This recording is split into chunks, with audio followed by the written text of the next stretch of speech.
오늘은 너는 복이 될지라 라는 제목으로 우리 함께 말씀을 나누겠습니다. 사람들은 누구나 복 받기를 원합니다. 그런데 여러분은 복이 무엇이라고 생각하십니까? 옛날 어른들은 5가지의 복, 즉 오복을 이야기했습니다.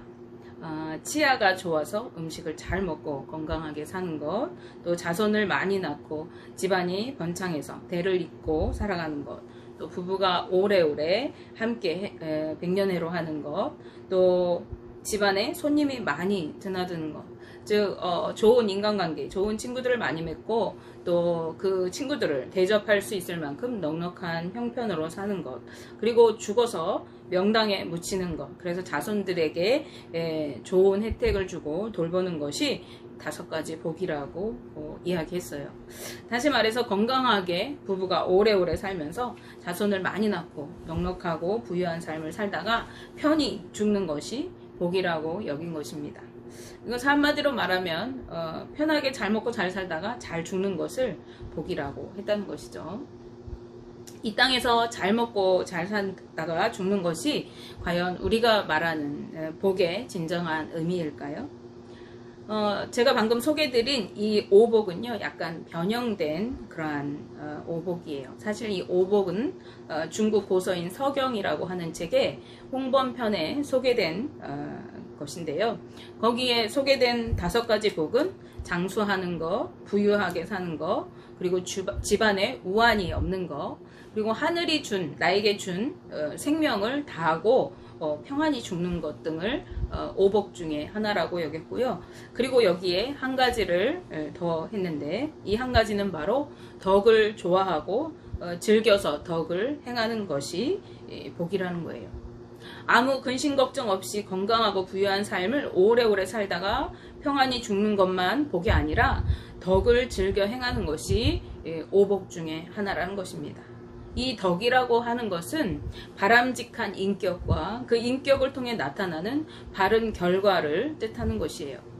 그런데 오늘날에는 이 부분이 복의 개념에서 빠져 있는 것 같습니다. 그저 나만 잘 먹고 잘 사는 것을 복으로 여기는 경향이 다분한 것입니다.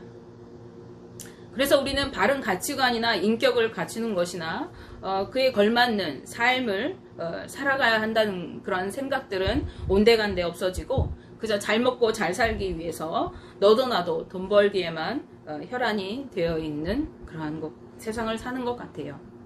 사명감으로 일하는 정치인이나 의료인이나 군인이나 교육인 또는 심지어 종교인들까지도 점점 사라져가고 그 자리를 어떻게 하면 돈을 많이 모을까 하는 생각으로 가득한 장사꾼들이 채워가는 것 같습니다. 그도 그럴 것이 우리가 살아가는 현대사회는 돈으로 움직여지는 사회, 돈 때문에 살고 돈 때문에 죽는 그러한 자유경쟁 체제 속에 살고 있어요. 그래서 돈을 위해서라면 우리가 비인간적인 일이라고 생각하는 것들도 서슴지 않고 행하는 세상이 되고 말았습니다. 그런데 이것이 교회 안에도 이러한 흐름이 계속해서 흐르고 마찬가지로 세상과 같은 그런 가치관들을 가지고 살아간다는 거예요. 많은 사람들이 예배를 드리고 기도하고 봉사하는 목적이 하나님을 경배하고 찬양하기 위한 것이나 또 주님의 뜻을 구하고 어떻게 하면 그 뜻대로 살아갈까 하는 것을 위한 그런 목적이라기보다는 그저 복받고 구원받고 잘 살고 하는 것들을 위해서 그렇게 행하는 경우들이 많다는 거예요. 내가 복받고 구원받고 잘 살기 위해서 예배드리고 기도도 하고 복 주시옵소서 기도하고 또 내가 열심히 교회를 섬기면 하나님께서 축복하시지 않을까 그렇게 섬긴다는 것이죠. 그런데 세상이 말하는 이러한 복의 개념은요, 성경이 말하는 복과는 전혀 다른 것입니다. 그렇다면 성경이 말하는 복, 아브라함이 약속받은 축복은 무엇일까요? 오늘 우리가 읽은 이 본문 말씀은 성도님들이 너무나 좋아하는 말씀이기도 하고 또 많은 성도님들이 이 말씀을 붙들고 나도 아브라함과 같은 복을 받기 원합니다 라고 기도하는 그런 말씀입니다. 그런데 우리가 이 말씀을 붙들고 생각하면서 기도하는 아브라함의 축복은 무엇입니까? 그것은 큰 민족을 이루고 복을 주셔서 이름을 창대하게 하고 또 세상의 모든 민족이 나로 인해서 복을 받는 그런 것을 생각합니다. 즉 세상과 같이 아무 근심 걱정 없이 부유하게 잘 먹고 잘 살고 명예와 권력까지 누리기를 바라는 것이죠. 창세기 12장 2절 3절 말씀 우리가 읽었지만 함께 보시면 내가 너로 큰 민족을 이루고 내게 복을 주어 내 이름을 창대하게 하리니 너는 복이 될지라. 너를 축복하는 자에게는 내가 복을 내리고 너를 저주하는 자에게는 내가 저주하리니 땅의 모든 족속이 너로 말미암아 복을 얻을 것이라 하신지라. 아멘. 아멘이 절로 나오는 그런 말씀이 아닐 수 없습니다. 하나님께서 자식이 하나도 없는 75살이나 된 이 아브라함에게 내가 너에게 큰 민족을 이루어 주겠다. 내가 너를 복주어서 내 이름을 창대하게 하겠다. 즉 명성을 떨치게 하겠다라고 말씀하십니다. 또 모든 민족이 아브라함 때문에 복을 받게 될 것이라고 말씀하세요. 이 얼마나 흥분되고 멋진 축복입니까? 그런데 우리가 성경 말씀을 읽어 나가다 보면은 아브라함은 당대에 이러한 복을 누리지 못한 것처럼 보입니다. 그는 75세에 이 하나님의 약속을 받았지만 100세가 되어서야 언약의 아들 이삭을 낳게 되었어요. 그런데 그때까지 25년간 이 아브라함에게는 자식이 전혀 없었습니다. 우리 생각에는 하나님께서 분명히 약속을 주셨고 그리고 이제 큰 민족을 이루어야 하기 때문에 부지런히 자식을 낳고 또 낳고 해도 모자랄 텐데 아브라함에게는 25년 동안 아무런 자식의 소식이 없었던 거예요. 이 오랜 기다림은 아브라함에게 너무나도 답답하게 느껴졌을지 모릅니다.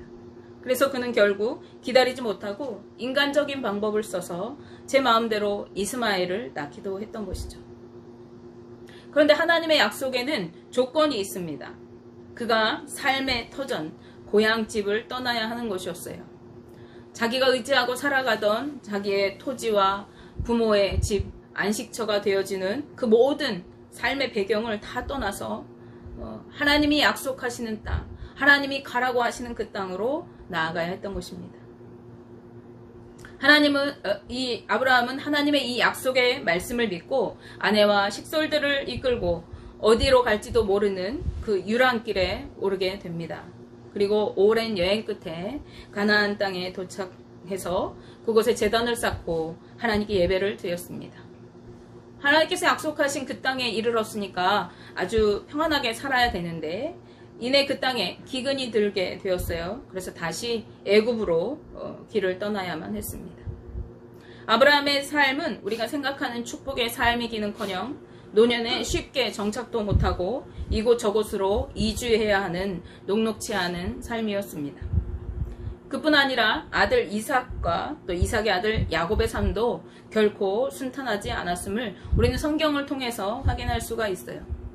심지어 야곱은 애굽의 바로왕에게 자신이 그동안 험악한 세월을 살았노라고 고백하기도 하였습니다.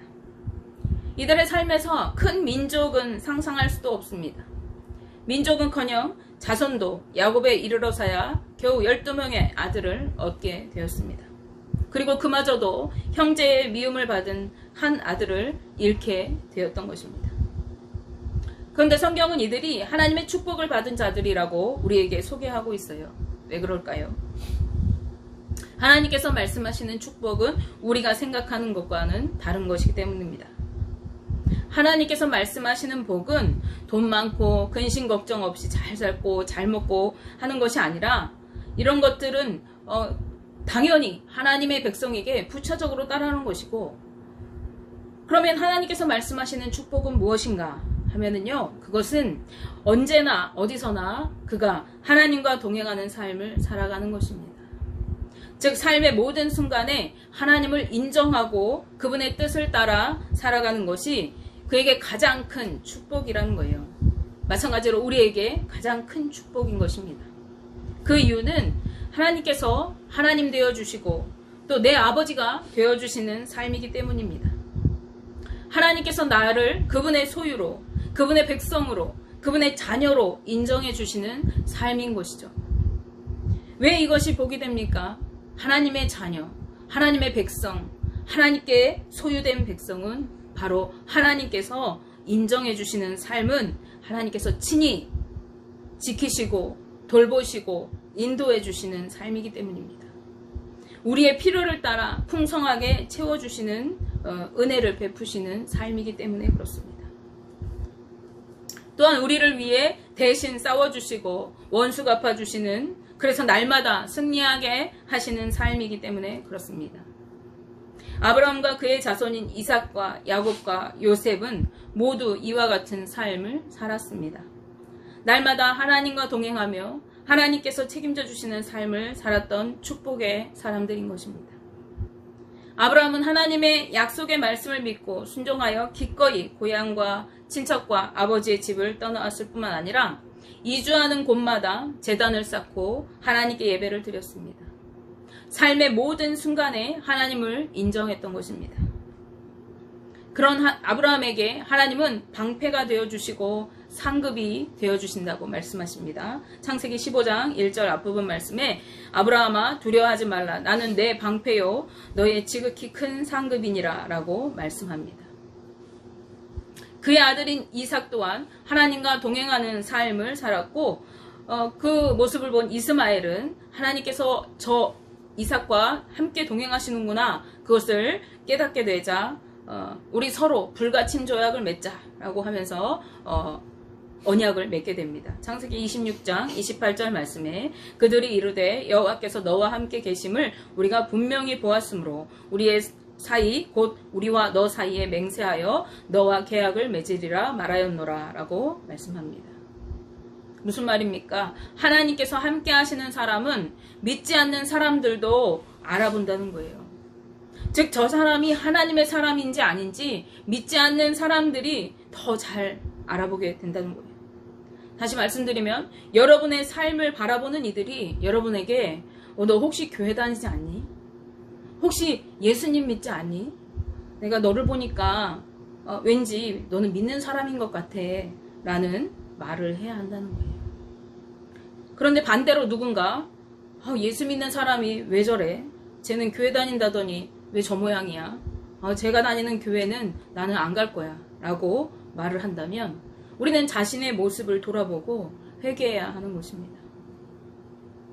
다음으로 야곱은요, 형과 아버지를 속이고 바단 아람으로 도망하던 길에 베델에서 자신과 함께하고 계시는 하나님을 만나고 그곳에 제단을 쌓았습니다.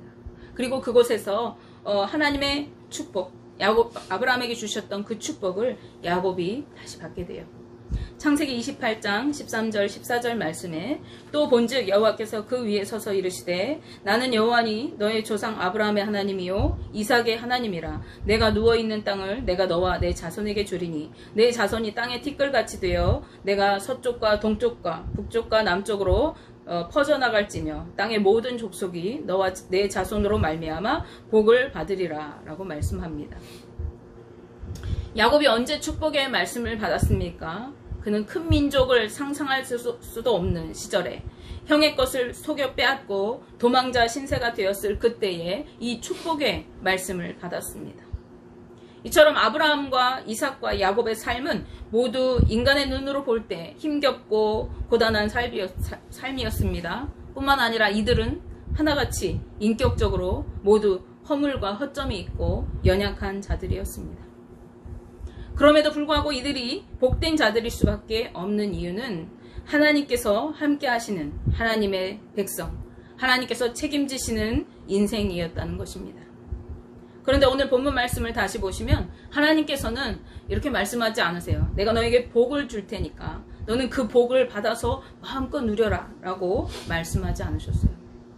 내가 복이 되라고 말씀하십니다.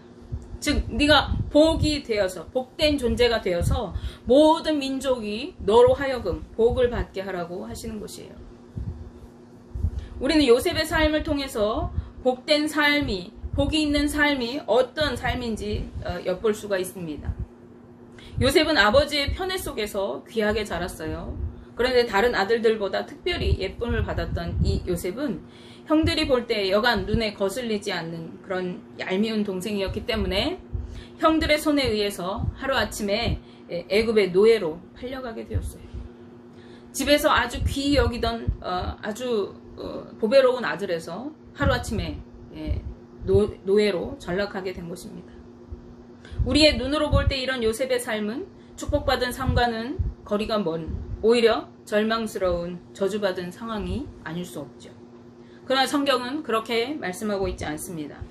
창세기 39장 2절 3절 말씀에 여호와께서 요셉과 함께 하심으로 그가 형통한 자가 되어 그의 주인 애굽 사람의 집에 있으니 그의 주인이 여호와께서 그와 함께 하심을 보며 또 여호와께서 그의 범사에 형통하게 하심을 보았더라 라고 말씀합니다. 노예로 팔려갔는데 이방 땅으로 갔는데 그런데 하나님이 함께 하셨더니 그가 형통한 자가 되었대요. 그리고 그 요셉을 사들인 그 주인이 하나님이 그와 함께 하시고 그가 범사에 형통한 것을 보았다라고 말씀하세요. 여러분이 생각할 때 이방 땅에 노예로 팔려온 이 요셉에게 형통할 그러한 일이 무엇이 있겠습니까? 무슨 좋은 일이 있었겠어요? 그런데 그가 형통한 자가 되어서 하는 모든 일들이 순조롭게 되었다고 말씀합니다. 그리고 이것이 이방인이던 요셉의 주인 보디발에게도 분명하게 보였다는 것입니다. 사실 이 요셉이 보디발의 집에 이르기까지 그 여정 중에서 죽음의 위기들을 많이 겪었을 거예요. 당시 노예들은 가축과 같이 여겨지고 취급받게 되었어요. 그래서 노예 하나가 죽어나가도 아무도 눈 하나 깜짝하지 않는 때입니다. 그렇기 때문에 요셉이 이 보디발의 집에 팔려서 그 집에 거하게 된 모든 과정 가운데 하나님께서 그와 함께 하셨다는 것을 우리가 알 수 있어요. 그리고 왜 하필이면 애굽의 군대 총관, 장관인 이 보디발의 집까지 오게 되었나 하는 것입니다. 하나님이 그와 함께 하시고 그 삶을 인도해 주셨던 것이죠. 그렇게 함께 하시는 요셉에게 보디발은 자신의 집에 있는 모든 재물을 담당하도록 가정 총무로 삼았습니다. 그러자 그때부터 무슨 일이 일어났을까요? 말씀을 보시면 창세기 39장 5절 말씀에 그가 요셉에게 자기의 집과 그의 모든 소유물을 주관하게 한 때부터 여호와께서 요셉을 위하여 그 애굽 사람의 집에 복을 내리심으로 여호와의 복이 그의 집과 밭에 있는 모든 소유에 미친지라 라고 말씀합니다. 아멘. 바로 하나님의 사람 요셉의 손에 맡겨진 이 보디발의 집과 그 밭에 있는 모든 산물이 그때부터 하나님의 복을 받게 되었다는 거예요. 하나님께서 그 집에 또 그 집에 소유된 모든 것에 축복을 부으셨다는 거예요. 그런데 누굴 위해서 축복하셨다는 것입니까? 바로 하나님께서 사랑하시는 그리고 함께 하시는 이 요셉을 위해서 그렇게 하셨다는 거예요. 요셉을 만나기 전에 이 애굽 사람 보디발은 하나님과 전혀 관계가 없는 그런 사람이었습니다. 그런데 요셉이 그 집으로 온 다음부터 보디발과 그 집이 복을 받게 되었다는 거예요. 이 말씀은 하나님께서 함께 하시는 사람은 복된 존재이기 때문에 그가 머무는 곳은 그곳이 어디든지 복을 받게 되고 그가 만나는 사람들이 복을 받게 된다는 것입니다.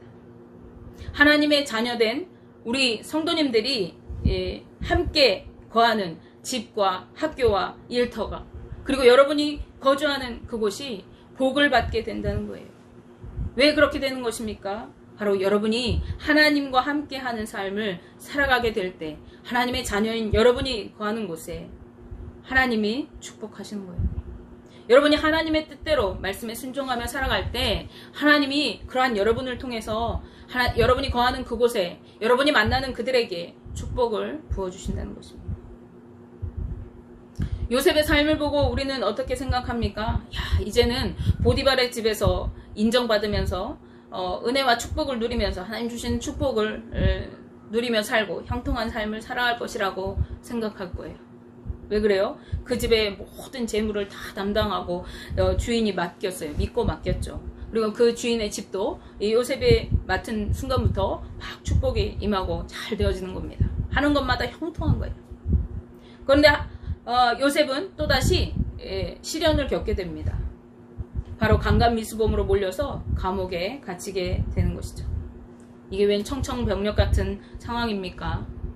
가정 총무에서 하루아침에 또다시 범죄자가 된 것입니다. 그런데 성경 어디에도 이 요셉이 그러한 상황에 원망했거나 억울해하며 반박했다는 내용이 없습니다.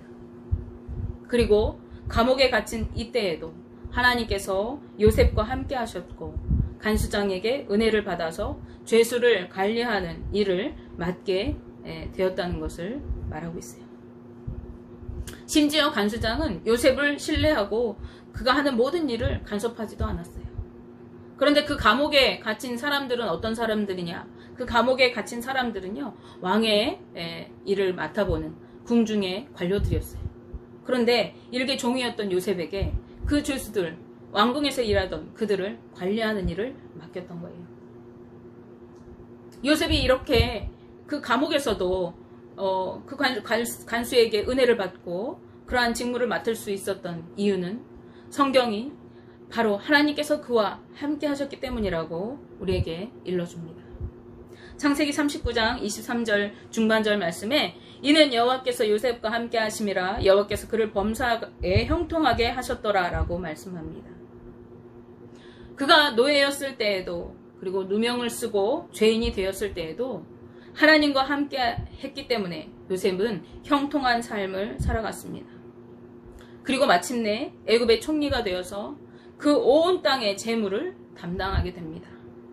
그리고 애굽에 7년이나 되는 긴 세월 동안 흉년이 들었을 때 하나님이 주신 지혜로 미리 곡식을 모아두었고 그 곡식으로 애굽의 백성들은 물론이고 주변 나라 사람들까지도 죽음의 위기에서 구하게 된 것입니다. 이때에 야곱의 식솔들, 즉 이스라엘이 자연스럽게 애굽으로 이주하게 되고 그리고 그 애굽에서 이 이스라엘의 가문이 민족으로 형성할 만큼 번성하게 됩니다. 하나님과 늘 함께했던 하나님의 사람, 복된 사람 요셉은 가는 곳마다 형통함을 이루고 그를 만나는 사람들이 복을 받는 복의 통로가 되었습니다. 아브라함 때부터 하셨던 하나님의 약속의 복이 축복이 되는 삶이 이 요셉을 통해서 일부가 성취되었던 거예요. 그리고 그 약속은 언제 완성됩니까? 예수 그리스도를 통해서 온전히 이루어지게 됩니다. 예수 그리스도를 만나는 사람들마다 구원의 은혜를 누리고 하나님의 자녀가 되는 특권을 누리는 복을 받게 되는 거예요. 이제 다시 예수님이 재림에 오실 때 그때는 이 구원받은 하나님의 백성들이 온전한 하나님의 나라를 누리면서 축복의 삶을 영원히 살게 되는 것입니다. 우리 믿는 사람들은 이 요셉과 같은 삶을 살아야 돼요. 복이 되는 삶, 복된 존재로서의 삶을 살아가는 것입니다. 그리고 예수님을 증거하고 나타내는 복이 되시는 그 주님을 전하는 삶을 살아가야 하는 것입니다. 우리가 하나님과 동행하며 하나님의 뜻을 따라가는 삶을 통해서 주변에 축복을 흘려보내고 복음의 복된 소식을 복되시는 예수 그리스도를 흘려보내는 삶을 살아야 하는 것이죠.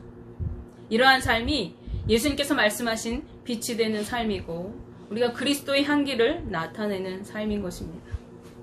원하기는 저와 우리 성도님들 모두가 세상의 가치를 두고 어떻게 하면 이 세상에서 잘 먹고 잘 살까 그것에 혈안이 되어서 살아가는 것이 아니라 어떻게 하면 내가 하나님의 뜻을 따라 살아가고 하나님과 동행하며 형통함을 누리는 그리고 복의 존재로서 세상에 복을 흘려보내는 그러한 삶을 살아가게 될까 그것들을 기도하시고 그러한 삶을 살아가게 되시기 바랍니다.